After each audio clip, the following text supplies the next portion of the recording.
So hello friends, मेरा नाम है नरेश और आज मैं आपके लिए लेकर आया हूँ क्लास 9th के साइंस का चैप्टर नंबर 1 के एमसीक्यू क्वेश्चन आंसर, जो कि आपके पेपर के लिए इंपॉर्टेंट हो सकते हैं।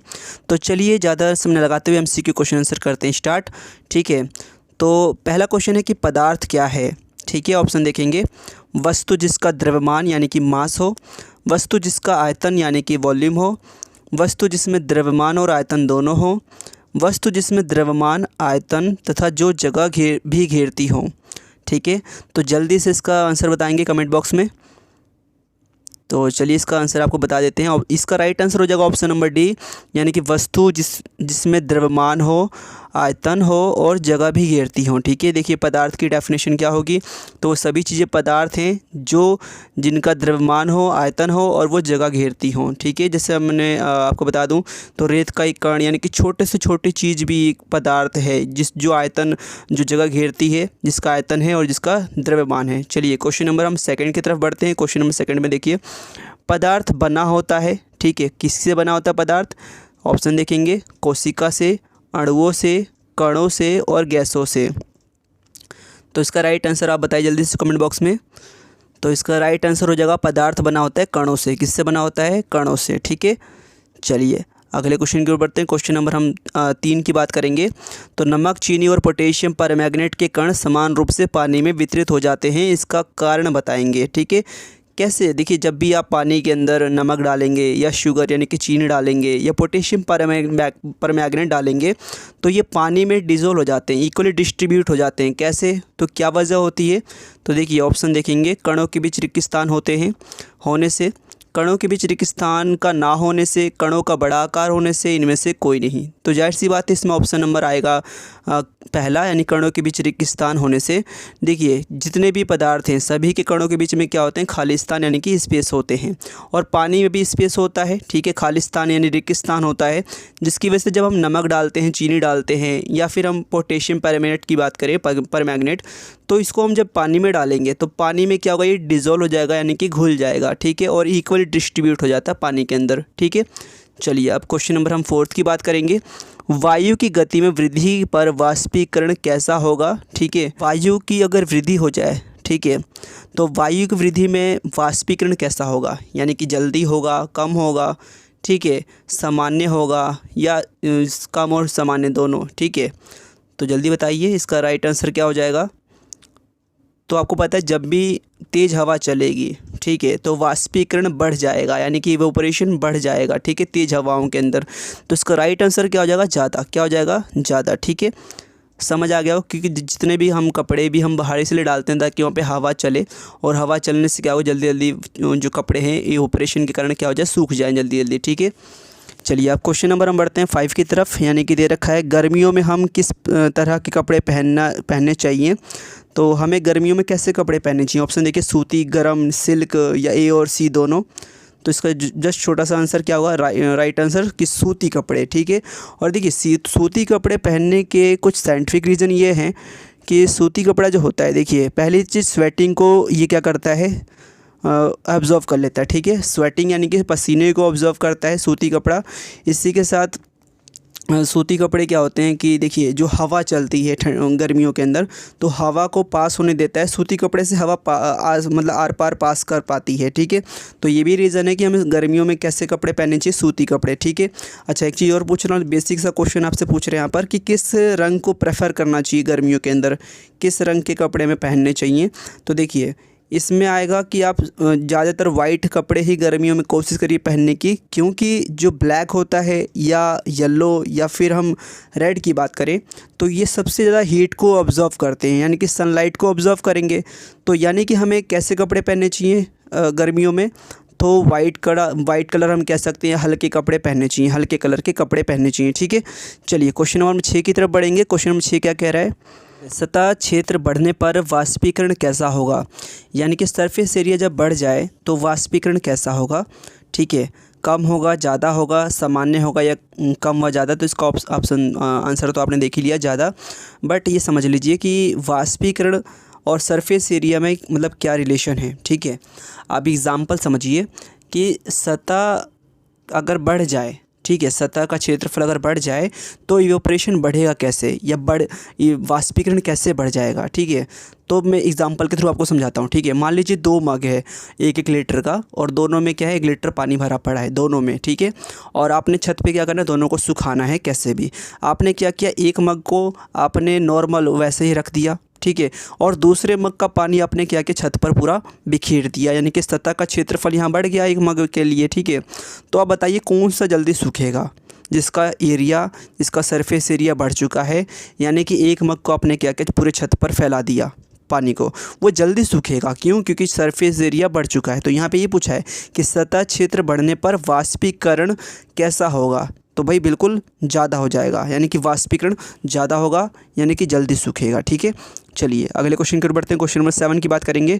द्रव अवस्था में परिवर्तित हुए बिना ठोस अवस्था से सीधा गैस में बदलने की प्रक्रिया को क्या कहते हैं? देखिए, संगलन, वाष्पीकरण, ऊर्ध्वपातन, संक्षेपण। देखिए तो यहाँ पर हम इसका राइट आंसर जो हो जाएगा वो हो जाएगा ऊर्ध्वपातन। ठीक है, सब्लिमेशन इंग्लिश में बोलेंगे सब्लिमेशन। अब ये क्यों? क्योंकि देखिए ऊर्ध्वपातन एक ऐसी विधि है जिसमें कोई भी ठोस सीधा लिक्विड में ना कन्वर्ट होकर सीधा गैस में कन्वर्ट हो रहा है। ठीक है, जैसे कि आपने देखा होगा कपूर वगैरह, तो जो कपूर होता है आप घर पे जब इसको जलाते हैं तो क्या होता है, वो सीधा ठोस से सीधा गैस में कन्वर्ट हो जा रहा है, वो लिक्विड नहीं बन रहा। ठीक है, नैफ्थलीन की गोलियां आती हैं जो कपड़ों में डालते हैं, वो भी सीधा ठोस से क्या हो रहा है, गैस में कन्वर्ट हो जा रही हैं। ठीक है, तो आपको आई होप आपको समझ आ रहा होगा। अब हम बात करेंगे क्वेश्चन नंबर 8 की बात करते हैं। देखिए 100 डिग्री सेल्सियस को केल्विन में कैसे बदलेंगे? तो जब भी देखिए सेल्सियस को केल्विन में जब भी बदलना होगा तो आपको क्या करना है, 273 आपको प्लस करना होता है। क्या करना होता है, 273 सेल्सियस में जो भी अमाउंट दिया होगा, जो भी नंबर दिया होगा सेल्सियस के अंदर, उसमें आपको क्या करना है, 273 ऐड कर देना है। तो ये बदल जाएगा केल्विन के अंदर। किसमें बदलेगा? केल्विन के अंदर। ठीक है, आपको ये हमेशा याद रखना है। तो देखिए ऑप्शन नंबर ए में दे रखा है 273, और आप देख लीजिए और कहीं 273 तो दिया नहीं है आपको, 270 दे रखा है, 272 दे रखा है, 200 दे रखा है, बट 273 यानी कि 273 सिर्फ ऑप्शन नंबर ए में दे रखा है। तो इसका राइट आंसर हो जाएगा ऑप्शन नंबर क्या हो जाएगा, ए। ठीक है, तो आपको समझ आ रहा है क्या? चलिए अब हम बात करेंगे क्वेश्चन नंबर 9 की बात कर लेते हैं। यानी कि 373 केल्विन यानी कि 100 डिग्री सेल्सियस तापमान पर भाप के कणों की ऊर्जा पानी के कणों की ऊर्जा से कैसी होती है? ठीक है, तो देखिए भाप की जो ऊर्जा होगी, तापमान पर भाप के कणों की ऊर्जा जो होगी उसकी बात हो रही है, और पानी के देखिए 100 डिग्री सेल्सियस पे पानी उबलने लग जाएगा और भाप में कन्वर्ट होने लग जाएगा। पानी क्या होगा, भाप में कन्वर्ट होना स्टार्ट हो जाता है। ठीक है, और वही अगर बात करें पानी के कणों की ऊर्जा, तो देखिए 2 चीज़ों में बात हो रही है, पानी का और एक भाप में। तो ऊर्जा किस में ज़्यादा होगी? जाहिर सी बात है जो भाप है, क्योंकि जब हीट बढ़ती है, क्या होती है, हीट जब बढ़ती है। एक और चीज़ यहाँ पे देख लीजिए, अधिक, कम, बराबर, या अधिक या बराबर, अधिक व बराबर। तो यहाँ पर जाहिर सी बात है अधिक होगी। क्यों होगी अधिक? देखिए इसका राइट आंसर अधिक दे रखा है। क्यों होगी? क्योंकि जब भी हम बॉइलिंग करते हैं, उबालते हैं, या हीट जब बढ़ती है, ज़्यादा उष्मा बढ़ जाती है, तो उससे उसमें गतिज ऊर्जा आ जाती है। क्या आ जाती है? काइनेटिक एनर्जी, जिसकी वजह से जो कण होंगे ना वो बहुत तेज़ी से मूव करते हैं। आपने देखा होगा जब खाना बनाते हैं घरों में, तो खाना देखिए मैं एक्सप्लेन क्यों कर रहा हूँ क्वेश्चन, अभी कुछ बच्चे सोच रहे होंगे सर बहुत ज़्यादा अच्छे मतलब एक्सप्लेन करे जा रहे हैं। बहुत सी चीज़ों को एक्सप्लेन करना इसलिए ज़रूरी है ताकि आपका कंसेप्ट क्लियर हो जाए। ठीक है, मैं चाहूँ तो सिर्फ ऑप्शन बता सकता हूँ कि इसका ये ऑप्शन, ये इसका ये आंसर, बट मैं चाहता हूँ कंसेप्ट भी क्लियर हो, क्योंकि पेपर में बहुत से ऐसे क्वेश्चन होंगे जहाँ जब कंसेप्ट क्लियर होगा तो आप वहाँ पे लिख पाएंगे। ठीक है, अब ये समझिए कि जब भी घर में खाना बन रहा होता है तो वो दूर दूर तक उसकी सुगंध जा पाती है। क्यों? क्योंकि उसमें गतिज ऊर्जा आ चुकी है। खाने में जो बॉइलिंग हो रहा है, ठीक है, जो भी उसमें फ्लेवर है, अरोमा है, खुशबू है उसकी खाने की, वो फ्लेवर जो है वो बार बार बॉईल हो रहा है और बॉइलिंग होकर भाप में कन्वर्ट हो रहा है, और वो मूव कर रहा है बहुत तेज़ी से, और दूर दूर तक खाना पहुँच पा रहा है। सॉरी, खाना नहीं, यहाँ पर भाप पहुँच पा रहा है उसका, इसकी सुगंध पहुँच पा रही है। वही ठंडे बर्तन में जब ठंडा खाना जो पड़ा रहता है उसमें तो उसकी सुगंध हमें उसके पास जाना पड़ता है, उसको नाक लगा के सूंघना पड़ता है। वही जो खाना जो बन रहा है अभी गरम गरम, उसमें क्या है, गतिज ऊर्जा है, काइनेटिक एनर्जी है, जिसकी वजह से वो मूव बहुत जल्दी कर रहा है। बात समझ आ रही है? तो जब भी हीट जब बढ़ाई जाएगी, हीट जब बढ़ेगा उसमें गतिज ऊर्जा आ जाएगी। बात समझ आ गई। चलिए अब बात करेंगे हम क्वेश्चन नंबर 10 की, यानी कि वायुमंडलीय दाब पर वह तापमान जिस पर द्रव उबलने लग जाता है उसे क्या कहते हैं। ठीक है, क्वथनांक, गलनांक, हिमांक या फिर ए और सी दोनों। तो देखिए वायुमंडलीय तापमान, देखिए तापमान पर दाब पर वह तापमान जिस पर कोई द्रव उबलने लग जाए, उबलने यानी कि बॉइलिंग होने लग जाए, उसको बोलते हैं क्वथनांक। क्वथनांक हिंदी में, इंग्लिश में बोलते हैं बॉइलिंग पॉइंट।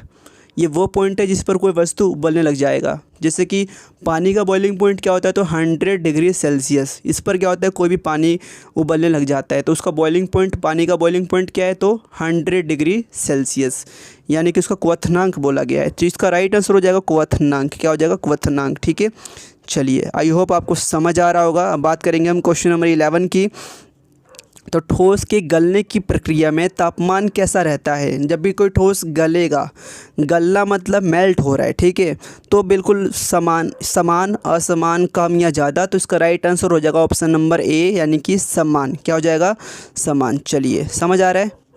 देखिए रात का समय है, ठीक है, और कुत्ते भी भौंक रहे हैं यहाँ पर, तो चलिए फ़र्क नहीं पड़ता इससे। ठीक, कुत्तों का तो काम ही होता है भौंकने का। ठीक है, और चलिए स्टार्ट करते हैं। क्वेश्चन नंबर 12 की बात करेंगे।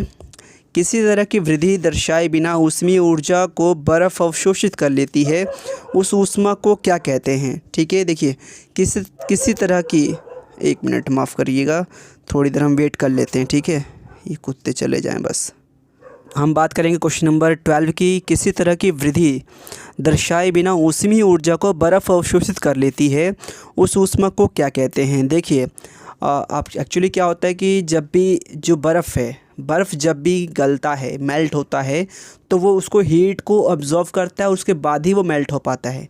बट इस ऊष्मा को क्या कहते हैं, तो इस ऊष्मा को कहते हैं गुप्त ऊष्मा। क्या कहते हैं, गुप्त ऊष्मा। ठीक है, इसका राइट आंसर हो जाएगा। ठीक है, चलिए अगले क्वेश्चन की ओर बढ़ते हैं। क्वेश्चन नंबर हम बात करेंगे 13 की। संगलन किससे कहते हैं। अब देखिए संगलन, गलन का मतलब मेल्ट होना। ठीक है, गलन का मतलब क्या होता है, मेल्ट होना। आई होप आपको समझ आ रहा है। इंग्लिश में भी मेल्टिंग पॉइंट बोलते हैं। ठीक है, तो संगलन क्या है, ठोस से द्रव में बदलना, परिवर्तित होना, द्रव से ठोस में, ठोस से गैस में, और या द्रव से गैस में। देखिए मेल्ट क्या चीज़ होगी, ठोस मेल्ट होगी, गलेगा क्या, ठोस गलेगा। तो इसका राइट आंसर क्या होगा, ठोस से वो द्रव बन रहा है। अगर वो गैस बनेगा तो क्या होगा, ऊर्ध्वपातन यानी कि सब्लिमेशन। बट अगर कोई ठोस से सीधा द्रव में यानी कि लिक्विड में कन्वर्ट हो रहा है तो मेल्ट हो रहा है, वो यानी कि संगलन की प्रक्रिया है वो। ठीक है, समझ आ रही बात। तो देखिए इसका राइट आंसर क्या हो जाएगा, ठोस से द्रव में परिवर्तित होना संगलन है। ठीक है, क्वेश्चन नंबर हम 14 की तरफ बढ़ते हैं। 14 में क्या दे रखा है, देखिए तापमान बढ़ने पर बर्फ़ पिघलकर द्रव यानी कि जल, लिक्विड में किस वजह से परिवर्तित हो जाता है। देखिए कोई भी तापमान जब बढ़ेगा, ठीक है, तापमान बढ़ने से या तो अगर देखिए कोई लिक्विड है तो गैस में, ठीक है, या कोई ठोस है तो वो लिक्विड बनेगा जब तापमान बढ़ेगा तो। ठीक है, तो हमने अभी बताया था पिछली बार भी, इसमें क्या होता है, गतिज ऊर्जा क्या हो जाती है, बढ़ जाती है। ऑप्शन देखेंगे यहाँ पर, गतिज ऊर्जा बढ़ने पर, यही आंसर मिलेगी आपको, आगे पढ़ने की जरूरत नहीं है। ठीक है, फिर भी पढ़ लेते हैं। गतिज ऊर्जा कम होने पर, वाष्पीकरण होने पर, संक्षेपण होने पर।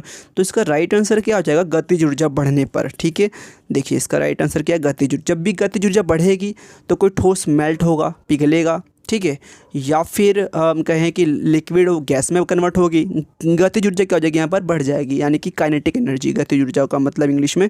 ठीक है, अब हम बात करेंगे क्वेश्चन नंबर 15 की, यानी कि CNG का पूरा रूप क्या है, यानी कि फुल फॉर्म पूछ रहा है यहाँ पर। ठीक है, तो इसका ऑप्शन देखिए, कंप्लीट प्राकृतिक गैस, संपीड़ित प्राकृतिक गैस, संघनन प्राकृतिक गैस, कंप्लीट नेचर गैस। तो देखिए इसका राइट आंसर हो जाएगा कॉम्प्रेस नेचुरल गैस, यानी कि संपीड़ित प्राकृतिक गैस, ऑप्शन नंबर बी। ठीक है, संपीड़ित यहाँ बोला गया है, संपीड़ित मतलब कॉम्प्रेस करना। ठीक है, कंप्रेस, तो इसका आएगा ऑप्शन नंबर बी, संपीड़ित प्राकृतिक गैस। ठीक है, चलिए क्वेश्चन नंबर हम 16 की बात करेंगे। LPG का पूरा रूप क्या है, यानी कि LPG की फुल फॉर्म पूछी गई यहाँ पर। ठीक है, तो ऑप्शन देखिए, द्रवीकृत petroleum gas, lithium petroleum gas, less petroleum gas, द्रवीकृत पेट्रोलियम गैसोलीन। ठीक है, तो इसका आंसर जो होगा लिक्विडफाइड पेट्रोलियम गैस यानी कि द्रवीकृत petroleum gas, option number A. ठीक है, देखिए ऑप्शन नंबर ए आ गया यहाँ पर। चलिए अब हम बात करेंगे क्वेश्चन नंबर 17 की। चलिए तो जब तक देखिए कुत्ते भौंक रहे हैं तो देखिए छोटा सा ना हम क्वेश्चन के साथ कुछ बात ही कर लेते हैं। देखिए लाइफ में क्या होता है ना, कई बार ऐसे कुत्ते जैसे अभी भौंक रहे हैं, ऐसे बहुत सारे लाइफ में हमें लोग मिलते हैं, ठीक है, जो भौंकते हैं। तो वहाँ पे क्या करना आपको, देखिए हम क्वेश्चन पे थे बट मैं आपको छोटा सा एग्जांपल बता रहा हूँ। कभी कभार हमें खामोश हो जाना चाहिए। क्या होना चाहिए? खामोश। ठीक है, हमें उसका रिप्लाई नहीं देना कभी भी, ये याद रखना। आपको पता है, क्योंकि कई बार हम ये भी पता ना कि कीचड़ में अगर पत्थर मारे वो हमारे मुंह पर ही आएगा, तो हमें यहाँ पे रिस्पॉन्स नहीं देना। चलिए हम क्वेश्चन की तरफ बढ़ते हैं। खैर ये छोटी सी बातें थी। चलिए आगे देखते हैं, क्वेश्चन नंबर 70 की तरफ चलेंगे। जलचर प्राणी श्वास लेने के लिए ऑक्सीजन कहाँ से लेते हैं? देखिए जलचर, यहाँ बोला है जलचर, ठीक है, यानी कि पानी में रहने वाले जीवों की बात हो रही है यहाँ पर, ठीक है। तो वो सांस कैसे लेते हैं? तो देखिए पानी के अंदर ना ऑक्सीजन मिला होता है। क्या होता है? ऑक्सीजन। वहाँ भी पानी के अंदर भी जल में रहने वाले पौधे हैं जो कि ऑक्सीजन रिलीज़ करते हैं, ठीक है, और वहाँ पे भी जीव जंतु हैं जो कि CO2 मतलब छोड़ते हैं, ठीक है, CO2 रिलीज़ करते हैं। वो पेड़ पौधे वो CO2 का इस्तेमाल करते हैं, और वो पानी के अंदर क्या करते हैं? पेड़ पौधे ऑक्सीजन रिलीज़ करते हैं। तो जिनका इस्तेमाल कौन करते हैं?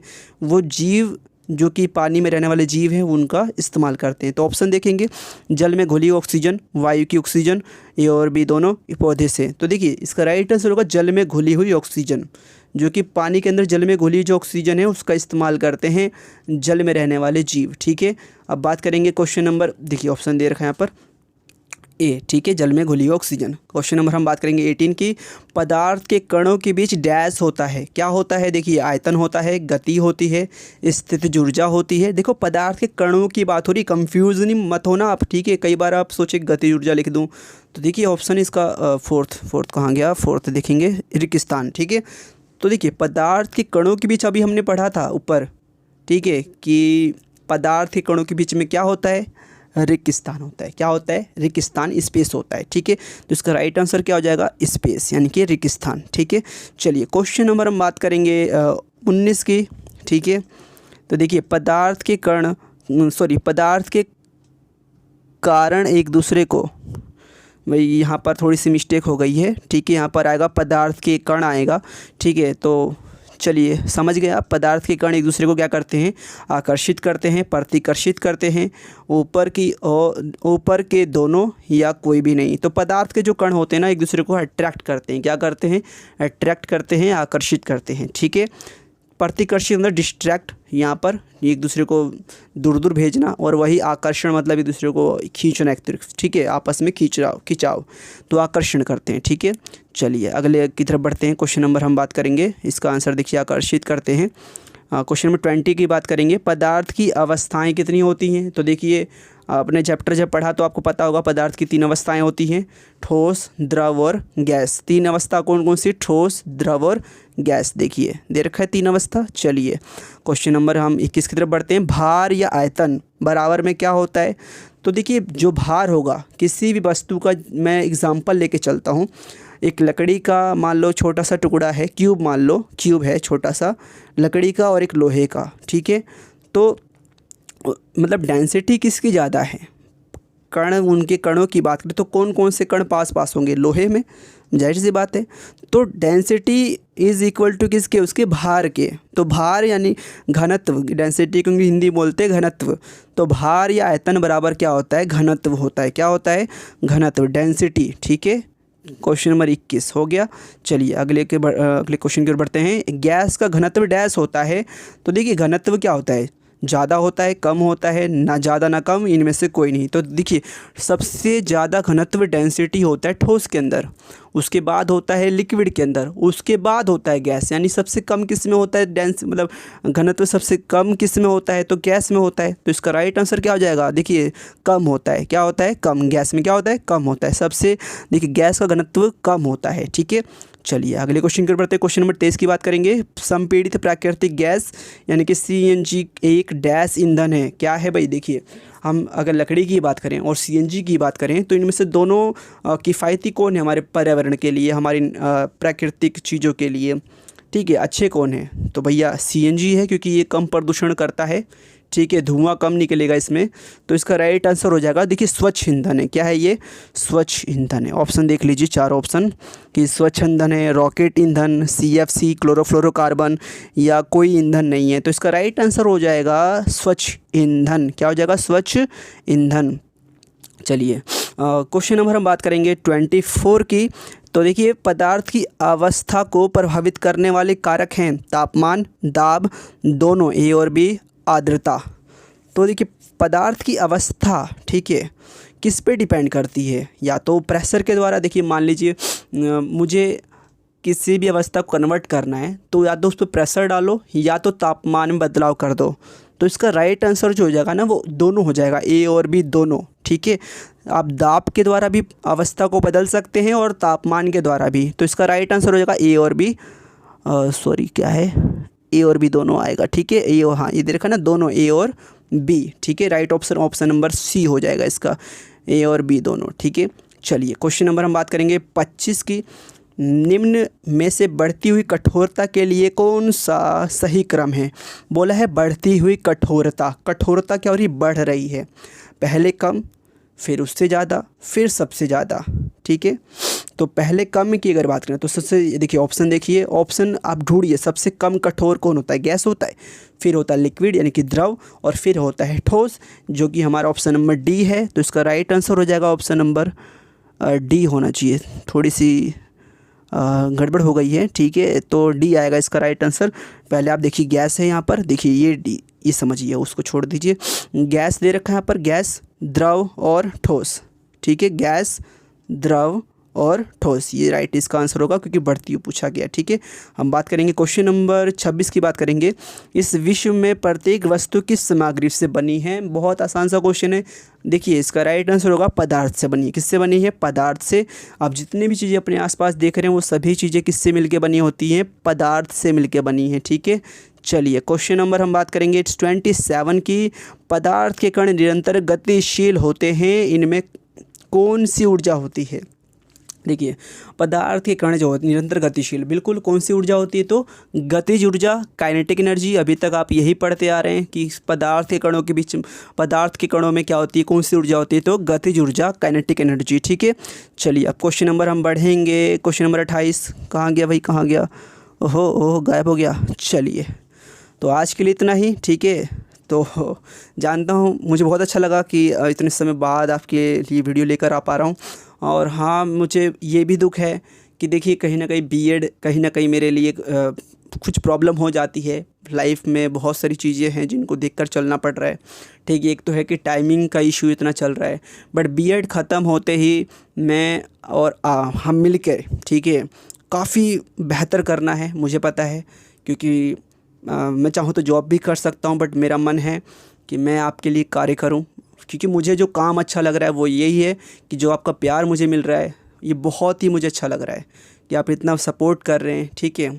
तो प्लीज़ ऐसे ही सपोर्ट करते रहिए, ठीक है। और हम आपके लिए अच्छी अच्छी वीडियो लेकर आते रहेंगे, ठीक है। और छोटी सी बात ये भी कि जैसे हमने अभी आपको बता ही रहे थे कि कुछ कुत्ते भौंक रहे थे, तो जस्ट यही कहना चाहूँगा कि देखिए लाइफ में ना बहुत सी चीज़ें होती हैं जो आपके लिए बाधा उत्पन्न करेंगी, आपको आगे बढ़ने से रोकेंगी। बहुत से लोग आपके खिलाफ़ होंगे, सिर्फ उन कुत्तों की बात नहीं हो रही थी क्योंकि वो तो एक अच्छे जानवर होते हैं, बट ऐसे लाइफ में बहुत से ऐसे कुत्ते होंगे जो आपको लाइफ में बहुत से चीज़ों में रोकेंगे। कहने का मतलब समझ रहे हैं आप, ठीक है। हम इसको कहीं किसी चीज़ को टारगेट नहीं करके चल रहे, बट हाँ लाइफ में जब भी आप सक्सेस पे जाएंगे, आगे बढ़ेंगे, तो बहुत से ऐसे लोग होंगे जो आपको रोकने की कोशिश करेंगे। करना क्या है? कुछ नहीं करना, बिल्कुल शांत रहना है। आपको कोई रिस्पॉन्स नहीं, कोई रिप्लाई नहीं देना है। बस करना क्या है? मेहनत करनी है, आगे बढ़ना है ईमानदारी से, ठीक है। तो जानता हूँ ज़्यादा लंबी वीडियो नहीं बनानी है आपको, ठीक है। और आपने बहुत कुछ सीखा होगा इस वीडियो से। और एक टीचर का यही रोल होता है कि वो देखिए एक लाइफ के बारे में भी वो बच्चों को, अपने बच्चों को बताए, ठीक है। तो देखिए लड़ाई झगड़ा नहीं करना, रिप्लाई नहीं देना, इग्नोर करना है सब चीज़ों को। और क्या करना है, जस्ट अपने काम पर फोकस करना है, मेहनत करनी है ईमानदारी से, ठीक है। आपका पेपर आ रहा है और मेरी तरफ से बहुत सारी ढेर सारी ब्लेसिंग आपके साथ। आप अच्छा करेंगे पेपर में। और ऐसे ही हमारी वीडियो को और हमें सपोर्ट करते रहिए। Thanks for watching. मिलते हैं नेक्स्ट एपिसोड में। Tata bye bye.